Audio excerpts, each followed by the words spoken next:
Hello welcome back to my YouTube channel. അപ്പോൾ guys ഇന്നത്തേത് bread pocket ഉണ്ടാക്കാൻ വേണ്ടിയിട്ട് പോകുന്നത്. സോ നമുക്ക് വെജീസായിട്ട് ചെറിയ ഒനിയൻ, കുക്കുമ്പർ, ചില്ലി, ക്യാബേജ് ഇതൊക്കെ ചോപ്പ് ചെയ്ത് വെക്കാം. അടുത്തായിട്ട് ചിക്കൻ മാരിനേറ്റ് ചെയ്ത് വെക്കുകയാണ്.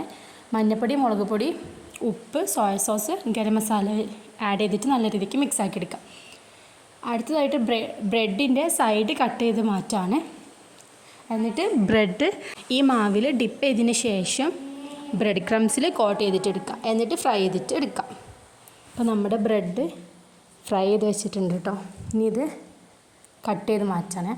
അപ്പോൾ നമ്മുടെ ചോപ്പ് ചെയ്ത് വെച്ചിട്ടുള്ള വെജീസൊക്കെ ആഡ് ചെയ്യുക. അതുപോലെ ഫ്രൈ ചെയ്തിട്ട് ചോപ്പ് ചെയ്ത് വെച്ചിട്ടുള്ള ചിക്കൻ ആഡ് ചെയ്തിട്ടുണ്ട് കേട്ടോ. നെക്സ്റ്റ് മയോണൈസ് ആഡ് ചെയ്യുന്നുണ്ട്. അതുപോലെ തന്നെ കുരുമുളക് പൊടി ആഡ് ചെയ്യുന്നുണ്ട്. പിന്നെ ആവശ്യത്തിനുള്ള സോൾട്ട്. എന്നിട്ട് നല്ല രീതിക്ക് മിക്സാക്കി എടുക്കാം.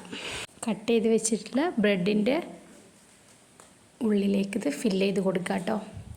അപ്പോൾ അത്രേ ഉള്ളൂ. നല്ല അടിപൊളിയായിട്ടുള്ള റെസിപ്പിയാണ്. നല്ല ടേസ്റ്റ് ഉണ്ട്. ഒരു വട്ടം കഴിച്ചാൽ വീണ്ടും കഴിക്കാൻ വേണ്ടിയിട്ട് തോന്നും. സോ എല്ലാവരും ട്രൈ ചെയ്ത് നോക്കുക. അപ്പോൾ ഇത്രേ ഉള്ളൂ റെസിപ്പി, നല്ല ഈസി ആയിട്ട്. അപ്പോൾ വീഡിയോ ഫസ്റ്റ് ആയിട്ട് കാണുന്നവർ ലൈക്ക് ചെയ്യുക, ഷെയർ ചെയ്യുക, സബ്സ്ക്രൈബ് ചെയ്യുക, പിന്നെ കമൻറ്റ് ചെയ്യുക. അപ്പോൾ അത്രേ ഉള്ളൂ. അപ്പോൾ ഇൻഷാ അല്ലാഹ് അടുത്ത വീഡിയോ ആയിട്ട് നമുക്ക് കാണാം. ബൈ.